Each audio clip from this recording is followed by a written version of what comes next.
Kyori xonim. Jiyan qiziga yozilgan xat. Kyori xonimning asli ismi Mariya Skoladskiy. Fransiya tavalligidagi polak fizika va ximiya olimi. Varshavadagi bir o'rta maktab o'qituvchisi oilasida tug'ilgan. Parij universitetining tabiiy fanlar fakultetini bitirib, fizik fanlar bo'yicha doktorlik unvoniga erishgan. 1985-yili Peri Kyori bilan to'y qilgan. Ayol ikkilisi o'rtaq tadqiqot bilan shug'ullanib, 1898-yili poloniy va radiy degan ikki xil radioaktivlik ilmini bayqagan. 1903-yili Kyori Pokair bilan birga Nobel fizik mukofotiga erishgan.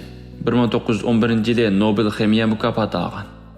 Radioaktivlik ilmlar haqida qatorliq 30 necha parcha ilmiy maqola yozgan. Bu Kyori xonimning 1913-yili 6-yanvarda jiyan qizi Hanna Zayanaga yozgan xati. Xatingda bir asr burun tug'ilgan bo'lsam bo'pti ekan deb yozibsan. Irina men o'z vaqtida mumkin bo'lsa keyingi asrlar tug'ilgan bo'lsam yaxshi bo'ladi ekan degan. Menimcha har qanday zamonning o'zida ko'ngillik ham ahamiyatli yashag'ili bo'ladi. Biz hayotimizni behuda o'tkazmasligimiz, bu hayotda qo'limdan kelgan ishni qildim deyishimiz kerak. İnsanlarning bizdan talab qildig'ini mushu. Biz faqat mushunda qila olganimizda hayotdan xo'shallik topa olamiz. Bultur atyazda qizim pil qurti baqdi. Shu kunlarda mijaz yo'q. Bir necha hafta ishlarimni tashlab qo'yib dam olgan. Shu fursatdan foydalanib pilg'uzikini kuzatdim. Bu nihoyat qiziqarli ekan. Qarasam pil qurti shundaq jalliq, ham ixtiyorligi bilan ham shundaq astoydil tirishib ishlaydi ekan. Gerçi men ulardek tashkilotchan ishlayamsam-mo, lekin o'zimni ularga o'xshatqim keldi.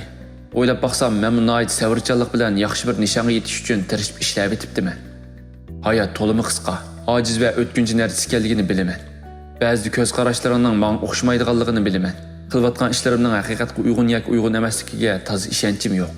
Shundaqdimi yana tirishib ishlayapman. Buningdagi sabab pili qurti pili ishlamay turolmaganiga o'xshash, men ishlamasam turolmaydi ekanman. U bichar qurtlar balkim pili ishlayolmaydigandi. Balkim ishini endi boshlayotgandi. Shundaqdimi ular shuncha astoydil ishlaydi ekan. Durust, ular vazifasini ado qilmay o'lib ketsa-mo, allaqanday mukofotlarga sazovor bo'lolmaydiganligini bilib turadi. Qadrli Hanna, biz nima uchun nim bo'lar deb o'ltirmay, osh pil qurtlaridek o'z ishimizni qilaveraylik.